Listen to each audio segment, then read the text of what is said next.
betting stat. Now, these big horns at the World Cup football, it's like watching sometimes a football match within a beehive, it's been described to. Very nice. I know you watching in South Africa, very defensive of them, but we've had an interesting email on the subject, Charlotte. Yeah, there's been more debate this morning on the vuvuzelas, and Margaret Deakins got in touch and she said, just don't sit in front of anyone blowing into one, as you have to wear a raincoat from all the spit that comes out of it. It's not very pleasant, especially when the spit has last night's booze in it. You can just... So it just drips down the...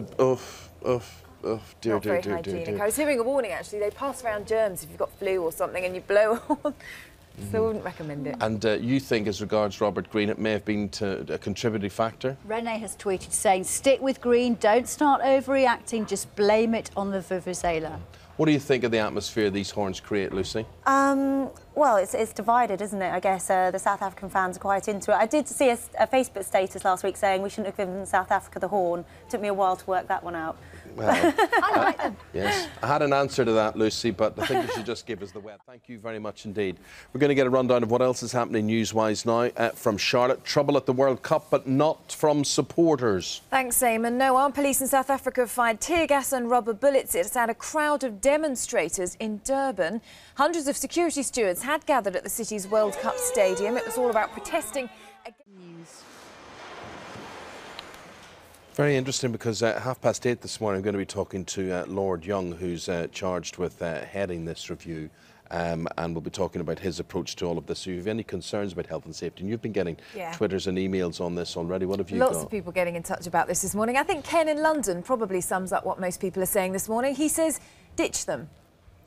Pure and simple. That's it. That's what he says. Though, if you look at that report there, and we talk about injuries at work down 82% as a result of it, maybe it's hard to argue. But have we become a softer nation as a result? Is that soft in a good way or bad way? Are we too wrapped up in cotton wool? Let us know at Sky Charlotte, at Eamon Holmes, or news@sky.com. Front pages of the papers. Let's romp through those, and you'll see quite a lot of. Thank you very much indeed, Charlotte. What have you got? Yeah, I mean, in general, people are all for this review, and they're hoping that a lot of them are going to be scrapped. Philip Wood says, good news about this review. At last, it seems common sense is going to prevail. Kirsten Whitwer says that you can have them for construction sites, but that's it. Let children play with conkers and allow birthday cakes to have candles. Rex Barley, he says he works in construction. He says the trouble with health and safety is people think they're protected from accidents, and it's a false security. He says it's a bane in the industry and it adds millions to its costs. Yeah, so it is interesting. I thought Lord Young made an interesting point there. It's one thing to have it in the workplace. It's another thing when you extend it to everyday life. We'll keep the calls, keep the comments coming in on that one. Thank you very much indeed. And here's what else is happening in the world. And we begin at the World Cup. Trouble there, but not caused by football fans. Charlotte. Thanks, Eamon. Yes, armed police in South Africa have fired tear gas and rubber bullets. It's at a crowd of demonstrators in Durban. Hundreds of security stewards had gathered at the city's World Cup stadium to protect shareholders.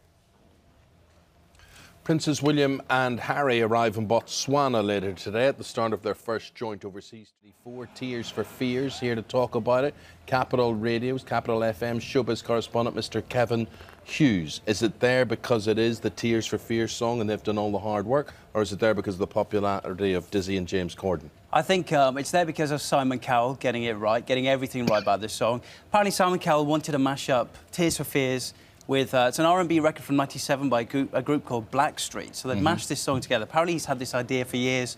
Put it on, get the guys performing on Britain's Got Talent to millions of viewers, raise money for Great Ormond Street Hospital, put it out the week of the England's first game, the campaign, of course, and instant #1. And also, I think it's such an infectious pop record, and also Dizzy Rascal is the man in music right now. He cannot do anything wrong. And James Corden is the man in television circles. He's everywhere at the moment. Was he harmed at all by that spat with veteran actor Sir Patrick Stewart last week? Do you know, that was amazing, wasn't it, to witness that? And one of the most watched things on YouTube last week. I don't think it has harmed him, actually. Apparently he was incredible last night on the big screen of the Isle of Wight Festival. He introduced Sir Paul McCartney on stage to everybody watching in the field at the Isle of Wight. But no, I don't think it's harmed him. James Corden did that last night. Yeah, he did actually on the big screen. Because he was on, he had a show last night as well. As doing that as well. Yeah, the man can do everything. Yeah. As well as get a score at #1. Well, let's go to our pop panel. Well, pop pickers, what do we make of Shout? Jackie, first of all. I like it. I might buy it, but I haven't heard it played much. Really? Capital FM hammered it all weekend. It's the most requested song of the week already. Maybe You don't listen to the young stations. I do listen to Radio 1 and I do listen to Capital. I just maybe I've timed it wrong. Charlotte? But I think it's good. I like it, yeah, I've been listening to it and I think it is a good one. It's one of those ones you want to sing along to. It's a really catchy one and I think they've chosen some really good people to do it as well. And it's aimed at people like you and Lucy, because Lucy, you know, you wouldn't be a full-time football fan, but the thing is this getting you now? Is it getting you in the mood for the World Cup? It's good fun. I like it. It's a good anthem. It's easy to sing along to. I went to a World Cup barbecue at the weekend. Somebody had World Cup anthems on an album. I mean, some of them I hadn't even heard of, but most of them are sing-alongable, which is the main thing, I think. Everybody did that on Saturday. There are 6 former England songs, former World Cup songs back in the chart. 3 lines back in the top 10, and the World Cup single is number 2 as well this week. Now, the one I want to highlight now is the Terry Venables one, If I Can Dream, which was a newspaper ad for The Sun, of course. First of all, have we got that one? No, I actually picked the only one we haven't got. Sorry, no. But that is, what about Terry? El Tel is back in the chart. I think he's at number 22 this week, covering that Elvis classic, which was released in '68 after Martin Luther King's assassination. So prophetic words. Harry Redknapp's makes an appearance in the video, and yeah, El Tel singing away.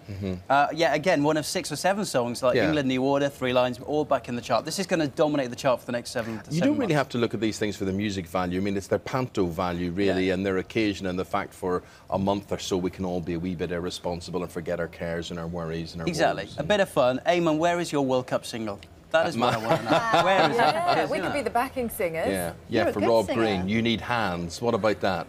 You can sing that old Max Bygrave classic. You need hands to hold that Jubilani or whatever it's called. That would be... Come on, let's do this. Let's make it happen. We could make this happen.